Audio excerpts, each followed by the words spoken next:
오늘부터 출애굽기 강의를 시작하는데 첫 시간이라서 오늘은 성경 본문으로는 들어가지 않고 출애굽기 전체의 개요에 대해서 살펴보도록 하겠습니다. 자, 성경 가운데 두 번째 책입니다. 모세의 율법, 모세오경 가운데에서 두 번째 책, 출애굽기입니다. 자, 이 출애굽기의 정식 이름은 탈출이라고 하는 모세의 둘째 책, 이름이 이렇게 되어 있습니다. 영어 이름으로는 엑소더스라고 하죠. 엑소더스. 그리스어에서 온 말인데 엑스라고 하면 이제 바깥이란 뜻입니다. 바깥, 출구 이야기할 때 엑스란 말이고, 호도스라고 하면 그리스에서 길을 호도스라고 합니다. 엑스 호도스 하면 길 밖으로 나간다는 이야기입니다. 한마디로 이야기하면 탈출. 어디에서 탈출합니까? 이집트의 압제와 속박에서 벗어나는 것을 말합니다. 이집트에서 벗어나서 하나님께서 주신 약속의 땅 가나안으로 가는 이야기입니다. 영적으로 적용을 하자면 죄와 사탄의 권세에 짓눌려 있던 사람들이 어린 양 예수 그리스도의 피 권세로 말미암아 그 피를 믿는 믿음으로 구속받아서 하나님께서 인도하시는 길로 약속의 땅 저 먼 하늘 본향을 향해서 나아가는 삶이 시작되었다는 것을 보여주는 것이 출애굽기입니다. 이름 자체에서 하나님의 구원의 그 계획을 엿볼 수가 있습니다. 이 책의 주제는 이스라엘이 이집트의 속박에서 벗어나서 하나님의 백성이 되는 것을 다루고 있습니다. 또한 우리 구원받은 모든 성도들에게 적용을 하자면 죄와 사망의 권세에서 벗어나서 하나님의 자녀가 된 그 사람들의 삶에 대해서 다루고 있습니다. 출애굽기는 누가 기록을 했느냐? 출애굽기의 저자는 하나님이십니다. 기록자는 누구냐? 기록자는 모세입니다. 성경의 첫 5권, 그것을 가리켜서 모세오경이라고 부릅니다. 율법서라고 부르고, 유대인들은 토라, 율법이라고 부릅니다. 5가지 책이 창세기, 출애굽기, 레위기, 민수기, 신명기, 이렇게 5권입니다. 신약 성경을 읽어보면 예수님께서 성경을 가리켜서 율법서를 가리켜 말씀하실 때 모세의 글과 이렇게 말씀하셨습니다. 이 5개는 이제 하나로 연결되는 그런 책입니다. 모세오경의 저자는, 기록자는 모세라고 예수님께서 밝혀주셨고, 또 출애굽기에 나오는 그 내용을 예수님께서 친히 인용하기도 하셨습니다. 예를 들어서 부활에 대한 사두개인들의 논쟁에서 예수님께서 하나님은 산자의 하나님이시다. 너희가 성경에서 아브라함의 하나님이요 이삭의 하나님이요 야곱의 하나님이라고 하신 말씀을 읽어본 적이 없느냐. 출애굽기 말씀을 인용하신 겁니다. 출애굽기는 예수님께서 인정하신 하나님의 말씀 성경이며 하나님께서 주신 말씀을 모세가 받아서 기록한 것입니다. 출애굽기를 기록한 시기는 대략 BC 1450년경입니다. 이스라엘이 이집트 땅에서 나온 이후에 광야 생활 마지막에 모압 평야에서 약속의 땅 가나안으로 들어가기 전에 모세가 죽기 전에 이 모든 것을 다 기록으로 남겼습니다. 자, 왜 이런 기록을 우리에게 주셨느냐? 하나님께서는 자기 백성을 잊지 않고 그 백성과 세우신 언약을 잊지 않고 기억하시며 자기 백성을 구속하신다는 것을 역사적인 사실을 통해서, 역사를 통해서 보여주시기 위한 것입니다. 성경을 우리가 읽을 때 이 성경 말씀이 누구를 위해서 기록되었고 누구에게 하시는 말씀인지 분별하는 것은 대단히 중요한 부분입니다. 이 말씀의 수신자는 1차적으로는 이집트에서 나와서 약속의 땅 가나안을 향해서 진군하는 이스라엘 백성들을 위한 것입니다. 본문에서 하나님께서 너희가 내 언약을 지키면 너희가 라고 이야기할 때는 이스라엘 백성들을 이야기하는 겁니다. 또 모세가 너희가 어찌하여 주께 이렇게 행하였느냐 너희라고 이야기할 때 그 듣는 당사자들은 다 이스라엘 사람들입니다. 그래서 1차적인 수신자는 이집트에서 나온 이스라엘 백성들입니다. 자, 그러면은 이집트에서 나온 이스라엘 백성들 그 한 세대가 지나가고 그 다음 세대는 아무런 관련이 없습니까? 몇백 년이 지난 이후에는 이 성경 말씀이 가치가 없는 말씀입니까? 그렇지 않습니다. 유대인들은 이것을 영원한 하나님의 말씀으로 믿었습니다. 그래서 과거 지나간 역사를 기록한 책이긴 하지만 또한 하나님께서 이스라엘을 얼마나 사랑하시고 그들을 보호하시고 인도하시는지 그것을 기억하기 위한 말씀으로 자기들의 것으로 받아들였습니다. 지금도 하나님의 말씀을 믿는 유대인들은 이 출애굽기를 자기를 위하여 주신 하나님의 말씀으로 받아들입니다. 또한 신구약 성경 66권을 하나님의 진리의 말씀으로 믿는 우리 성경 신자들은 이 말씀이 바로 우리를 위한 말씀으로 받아들입니다. 고린도전서 10장 6절에서 11절에 나온 말씀과 같이 과거에 이스라엘 백성들에게 일어났던 이런 모든 일들이 기록된 것은 바로 우리를 위해서 기록되었다는 것입니다. 로마서 15장 4절 말씀과 같이 이 말씀이 기록된 것은 우리를 위하여 우리에게 교훈을 주기 위해서 하나님께서 우리에게 위로와 소망을 얻게 하기 위해서 우리에게 주신 것입니다. 따라서 이것을 과거의 역사 기록으로 보는 동시에 또한 하나님께서 우리 모든 성도를 향하여 이 말씀을 주셨다는 것을 우리가 기억해야 하겠습니다. 출애굽기에는 우리가 기억해야 될 중요한 사건들이 있습니다. 그 첫 번째가 유월절 사건입니다. 하나님께서 유월절 어린 양의 피를 통해서 이스라엘 백성을 이집트의 속박과 압제에서 해방시킨 사실을 우리가 성경을 통해서 볼 수가 있습니다. 또한 구약 성경에 기록된 5가지 언약 가운데에서 모세 언약, 다른 말로 하면 시내산 언약, 출애굽기 19장에 나옵니다. 이 모세 언약이 출애굽기에서 대단히 중요한 비중을 차지하고 있습니다. 세 번째는 하나님께서 이 언약을 실행하는 구체적인 그런 방법으로 그들에게 율법을 주셨고 제사장 제도를 주셨고 하나님께 예배드리는 처소인 성막을 주셨다는 것입니다.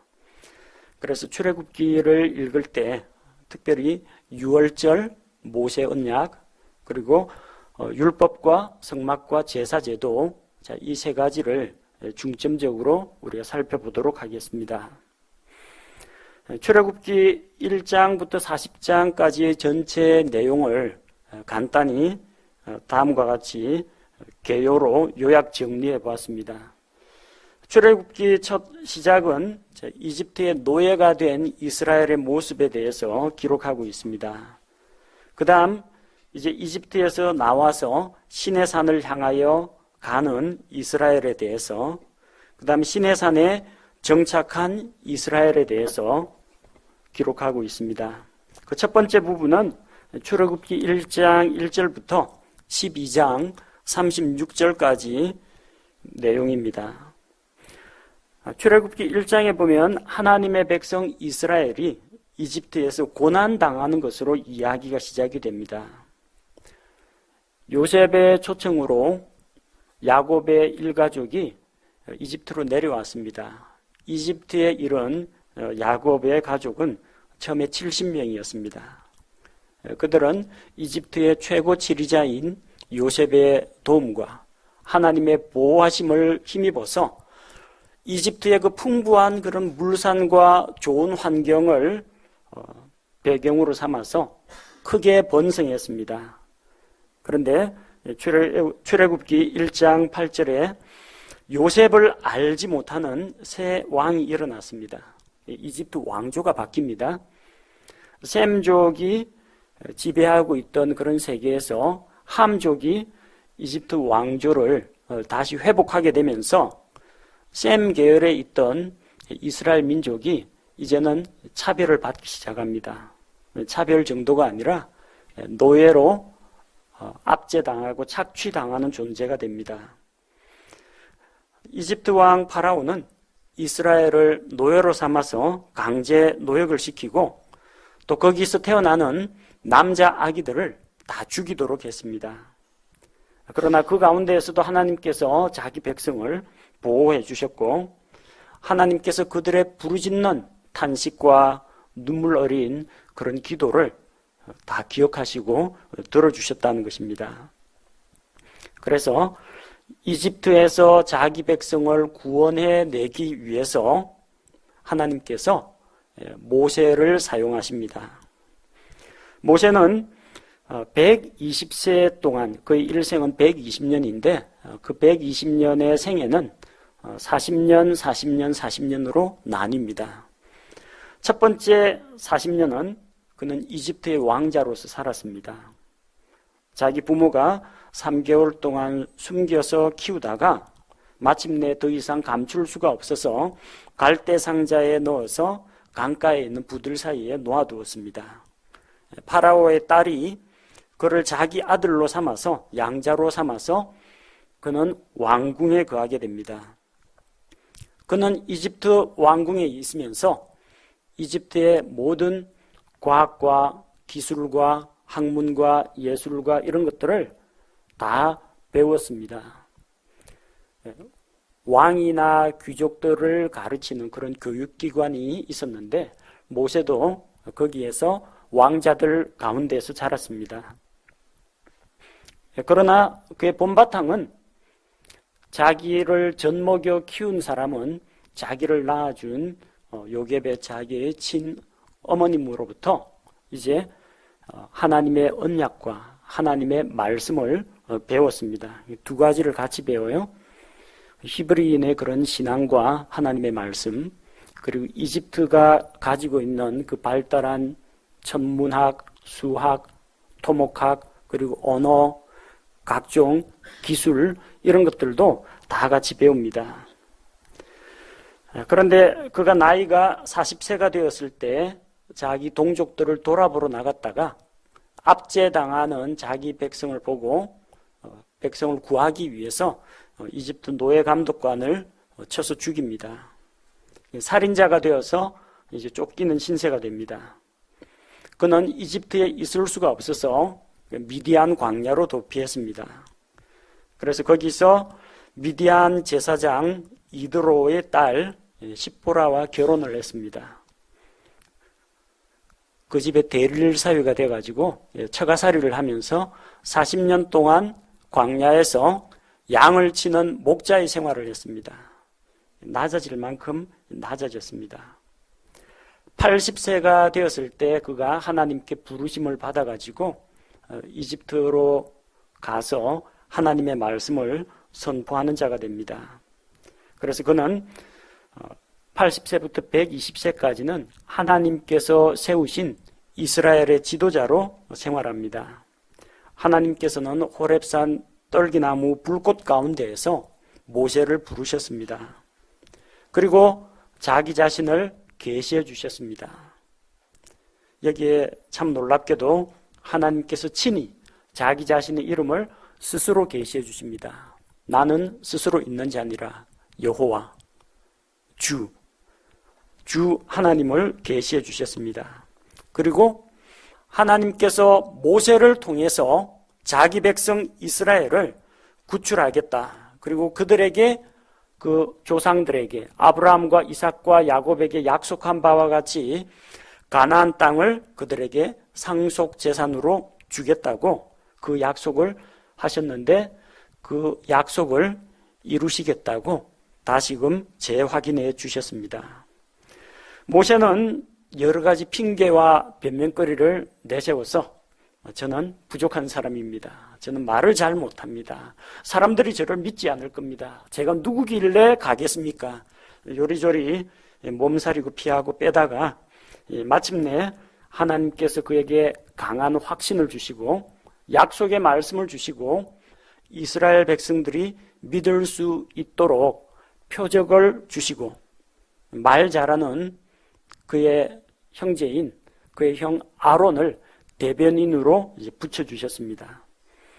그래서 이제 모세와 아론이 이집트로 가서 파라오 왕 앞에서 하나님의 말씀을 선포하는데 출애굽기 5장과 6장을 보면 파라오는 자기 마음을 강팍하게 하고 주의 말씀을 듣지 않습니다. 귀로는 들었겠죠. 마음으로 순종하지 않습니다. 내 백성을 가게 하라. 이스라엘은 나의 처음 난 자다. 나의 장자다. 놓아보내라고 하지만 파라오는 보내지 않습니다. 오히려 이스라엘을 더욱더 강하게 압제하고 이전보다 그들의 자금량을 더 무겁게 만들었습니다.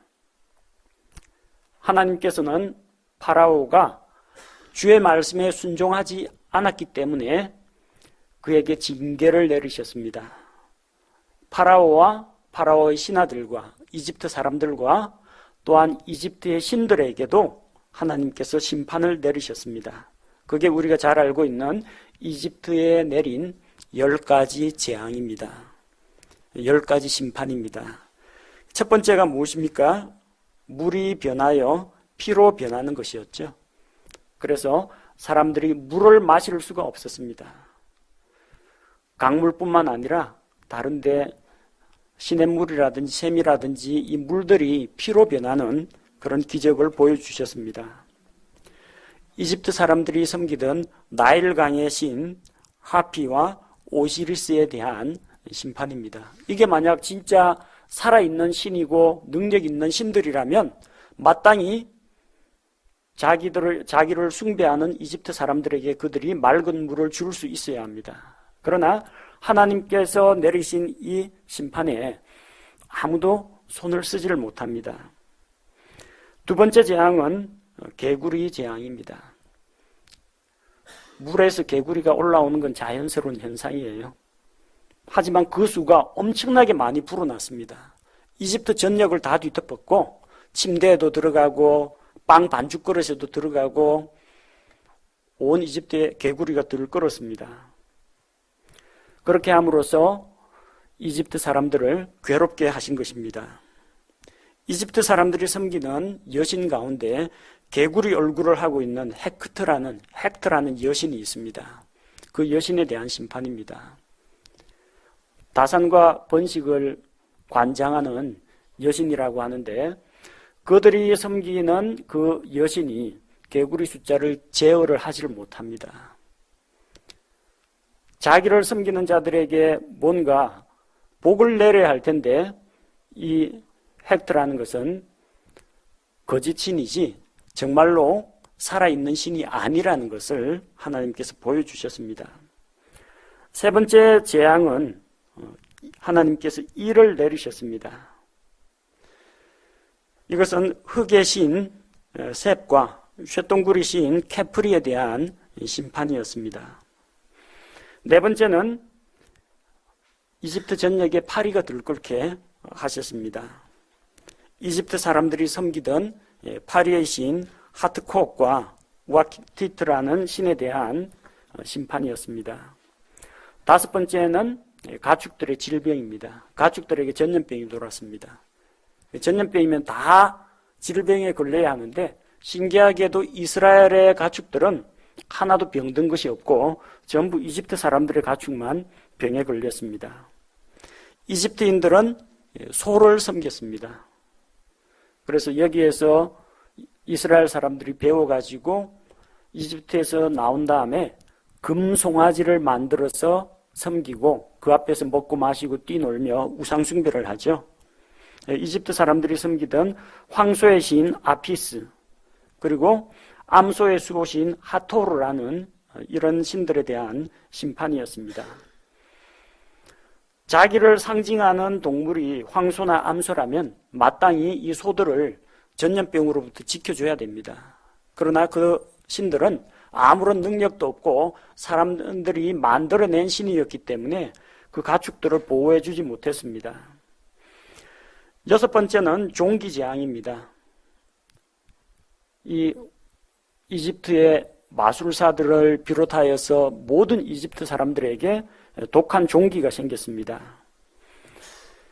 이집트 사람들이 섬기던 의술의 신 이모텝이 있습니다. 이모텝과 타이폰이라는 신이 있는데, 그러나 그 신의 이름을 아무리 불러봤자 이 종기재앙을 물리치거나 병을 낫게 하지를 못했습니다.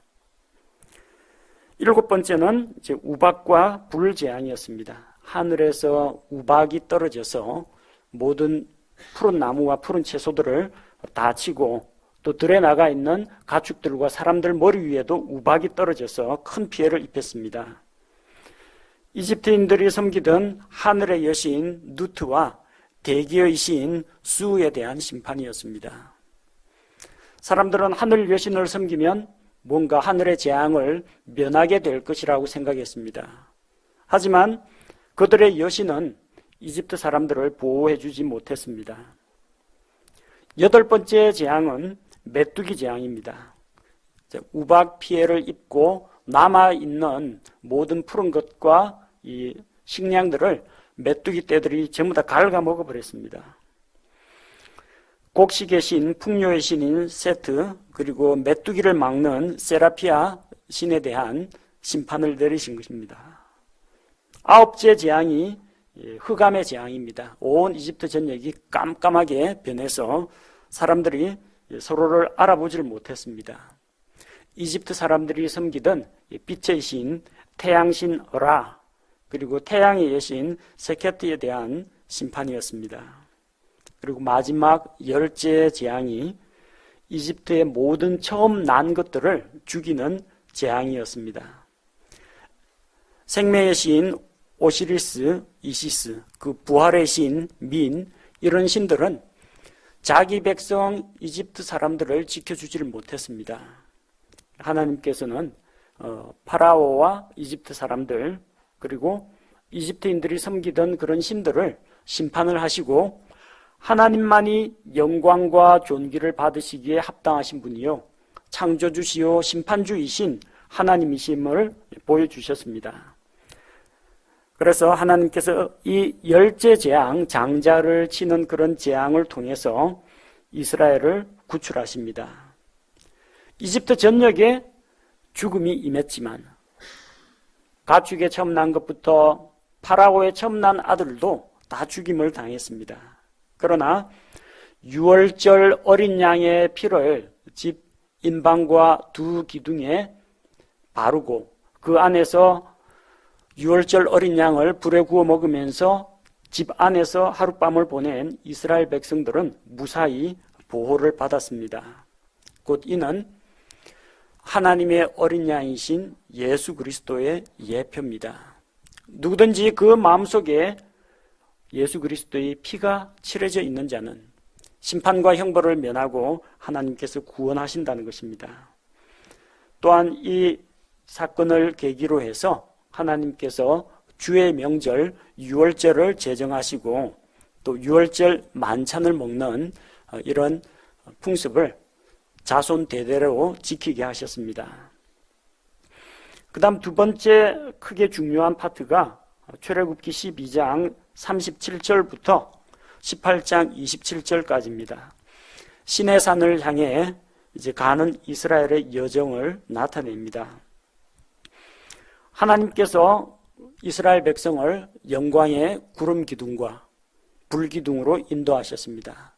낮에는 구름 기둥을 통해서 멀리서도 하나님의 임재를 볼 수 있도록 하셨고 그 구름 기둥이 서늘한 그늘을 만들어 주었고 밤에는 구름 기둥 가운데 타오르는 불이 있어서 불 기둥으로 그들을 추위로부터 보호하시고 멀리서도 식별이 가능하도록 하셨습니다. 이스라엘 백성들 숫자가 장정만 60만입니다. 그 노인들하고 어린아이하고 여자까지 치면 그 200만이 넘어갑니다. 그 사람들이 쫙 지면에 퍼져 있으면요, 이 행군하는 방향이 어디로 가고 있는지 아무도 알지를 못합니다. 한눈에 200만 명이 한눈에 들어오겠습니까? 어디요? 그 지면이 이렇게 평지도 아닌데. 그러면 뭘 보고 가느냐? 구름 기둥과 불 기둥이 움직이는 것을 보고 따라서 움직이면 됩니다. 하나님께서 자기 백성을 영광 가운데 인도하셨고, 하나님께서 이스라엘 가운데 거하신다. 하나님의 그 임재하시는 영광, 쉐카이나 글로리, 하나님의 영광을 그들에게 보여주셨습니다. 이집트 군대는 뒤늦게 이스라엘을 추격해 옵니다. 그러나 하나님께서 또 한 번 기적을 베푸셔서 홍해 바다를 갈라놓습니다. 강한 동풍으로 밤새도록 바닷물이 물러가게 하시고 이스라엘 백성은 믿음으로 마른 땅을 건너듯이 홍해를 건넙니다. 이집트 사람들은 홍해 가운데에서 모두 빠져 죽었습니다. 그래서 이스라엘 백성이 이집트의 압제에서 어린 양의 피로 구원하여 주신 하나님에 대한 찬양과 함께 이제 홍해를 건너게 하신 이 놀라운 사건을 가지고 하나님께 찬양과 영광을 돌립니다.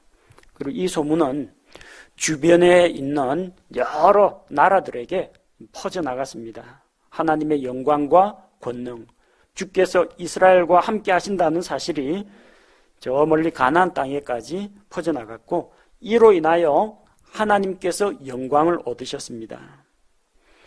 그 가는 여정은 항상 평탄하진 않았습니다.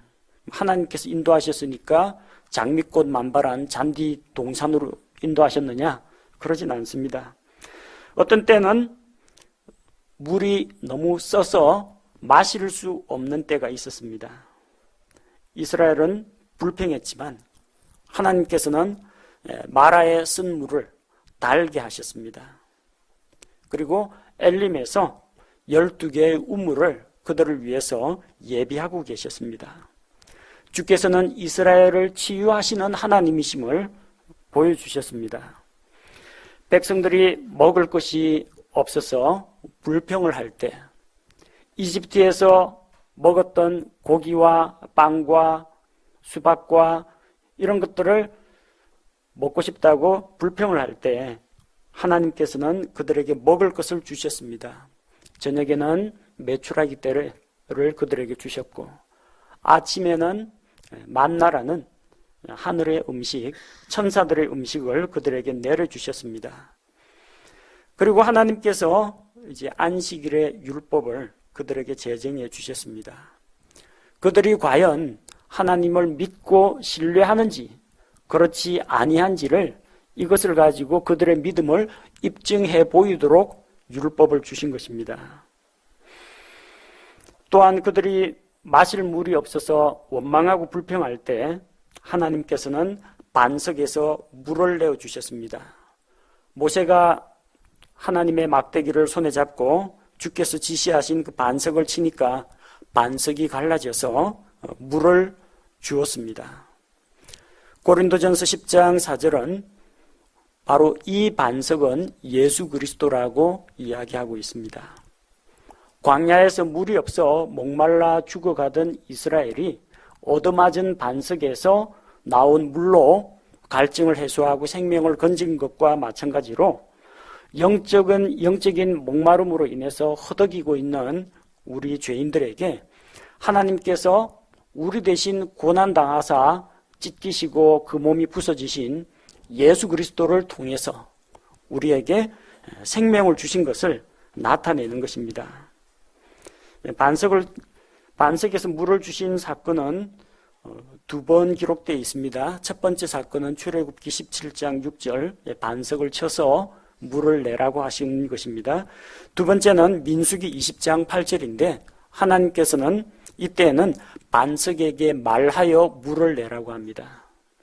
반석은 딱 한 번만 얻어맞고 갈라져서 물을 내게 되어 있습니다. 예수 그리스도도 하늘에서 내려와서 계속 고난당하시고 죽으시고 부활하시고 올라가셨다가 또 내려와서 십자가에서 또 달리셔야 하는 것이 아니라 예수 그리스도는 단 한 번 고난당하시고 단 한 번 죽으심으로 단번 속죄를 이루시는 분입니다.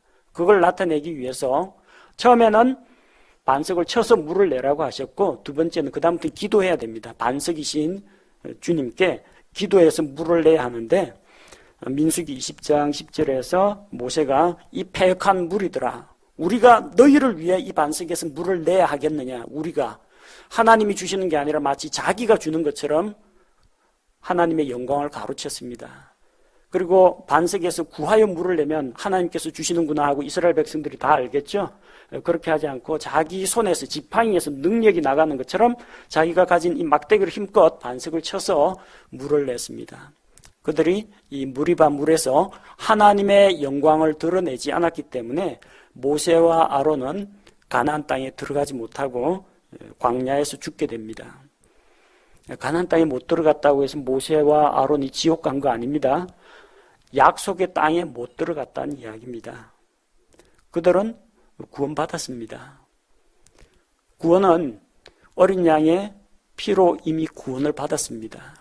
어린 양의 피로 값없이 받은 그 구원이 하나님의 말씀 어기고 율법 어기고 죄 지었다고 해서 은혜로 주신 구원이 취소되지는 않습니다. 다만 하나님께서 상급으로 상속재산으로 누리게 하시는 가나안 땅, 젖과 꿀이 흐르는 땅을 눈으로 보기는 했지만 들어가서 맛보지는 못했다는 이야기입니다. 구원받은 우리 역시 마찬가지입니다. 구원받고 나서 죄를 짓는다고 해서 예수님의 십자가 구속이 그 은혜가 무효가 되어가지고 구원받은 사람이 구원을 잃어버리거나 그런 일은 없습니다. 다만 하나님께서 그가 어떤 삶을 살았느냐, 주께 영광을 돌려드리는 삶을 살았느냐, 자기의 영광을 위해서 살았느냐, 헛된 세상 것을 추구하면서 살았느냐에 따라서 상급을 달리 하신다는 것을 우리에게 보여줍니다. 그 모세나 아론과 같은 지도자라도 예외는 없습니다. 하나님은 공의로 심판을 하십니다. 또한 그들은 하나님께서 인도하시는 그 대로 갔는데 느닷없이 아말렉 민족, 약탈 민족의 침략을 받았습니다. 요수아는 백성을 이끌고 르비딤에서 아말렉과 싸우고 모세는 산 꼭대기에 올라가서 그들을 위해서 기도합니다. 모세가 손을 들면 이스라엘이 이기고 손을 내리면은 아말렉이 이기는데, 아론과 훌이 모세를 돌에 앉히고 양옆에서 손을 붙잡아 지켜 올려서 그 손이 해질 때까지 내려가지 않았습니다. 그리고 마침내 이스라엘이 전쟁에서 이깁니다. 주께서 승리를 주셨습니다. 여호와 니시, 주는 나의 깃발, 주는 나의 승리라는 뜻입니다.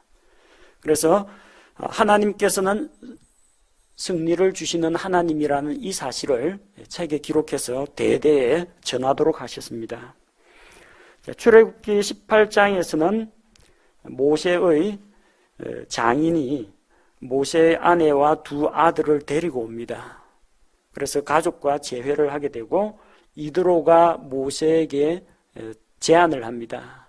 모세가 지금 혼자서 이스라엘 백성을 감당하는 것이 힘들 테니까 백성들을 1000명, 100명, 50명, 10명 단위로 치리자를 세워서 그들에게 작은 일을 맡기고 큰 것은 모세가 감당하도록 역할 분담을 시킵니다. 행정 조직을 개편하게 되죠. 그 다음 출애굽기 19장 1절부터 40장 38절까지 내용은 시내산에 정착한 이스라엘의 모습을 보여줍니다. 모세는 하나님께서 시내산의 영광 가운데 임재하실 때 하나님께로 올라가서 하나님으로부터 약속을 받습니다. 하나님께서 너희가 내 말에 순종하고 내 언약을 지키면 특별한 보물이 될 것이요 제사장 왕국이 될 것이요 거룩한 민족이 될 것이라고 약속을 주셨습니다. 조건부 언약이죠. 만약 너희가 순종하면, 순종 안 하면요 이런 축복은 없다는 겁니다. 오늘날 우리 신약교회 성도들도 베드로전서 2장 9절에 이런 축복을 받아 누리고 있습니다. 그 언약을 세우시면서 그들에게 하나님의 법도와 규례를 알게 하고자 율법을 주셨습니다. 하나님의 율법은 요약하면 그 10가지 명령, 10계명이 있고요. 그 이외에도 레위기나 민수기나 신명기에 하나님을 향한 율법, 이웃과 이웃 사이에 지킬 율법, 이 다양한 율법들이 있습니다. 하지만 그 모든 율법을 다 요약하자면 하나님 사랑, 그리고 이웃 사랑, 이 두 가지로 요약할 수가 있습니다. 모세가 율법을 받으러 시내산에 올라갔을 때 이스라엘 백성들은 산 아래에서 금송아지를 만들어서 우상숭배를 하고 있었습니다.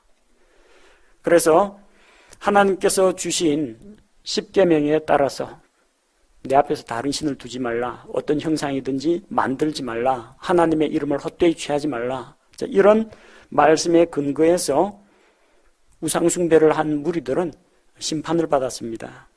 그날 약 3,000명가량이 죽임을 당했습니다. 이때가 언제냐면요, 출애굽하고 나서 시내산에서 율법을 받던 이 시기는 날짜를 거의 따져보면은 요 기간이 오순절 기간입니다. 오순절 기간. 그래서 유대주의자들은 이 오순절 7.7절 이 수학절기를 수학의 절기인 동시에 광야에서 율법을 받은 것을 기념하는 절기로 지킵니다. 오순절날 율법이 선포되었을 때 3,000명가량이 그 율법의 저주를 이기지 못하고 심판을 받아서 죽었습니다. 신약시대에 사도행전 2장 41절 오순절 예수 그리스도의 복음이 선포되는 그 자리에서 복음을 통해서 3,000명가량이 구원을 받고 침례받았습니다. 율법과 복음이 이렇게 다르다는 겁니다. 그리고 하나님께서는 이제 이 죄 많은 사람들이 어떻게 하면 거룩하신 하나님 앞에 나아갈 수 있을지, 하나님께 나아가서 그분께 예배드리고 그분과 함께 교제하는 그 방법을 가르쳐 주셨습니다. 그게 하나님께 나아가는 절차를 진행하는 제사를 주관하는 제사장을 주시고, 또한 그들에게 율법의 말씀을 주시고, 또한 하나님과 교제하는 예배의 처소 성막을 만들도록 하셨습니다. 출애굽기의 상당 부분이 성막 이야기로 채워져 있습니다. 출애굽기 25에서 31장 어떻게 만들라는 이야기죠. 35에서 40장 어떻게 만들어가지고 들여놓아서 주님 말씀하신 대로 이루어졌다, 그 내용입니다.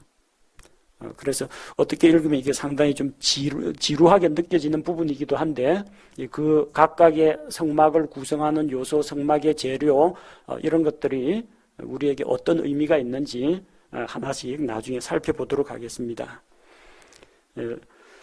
성막 바깥 성막들에는 번제단과 씻는 물두멍이 있고요.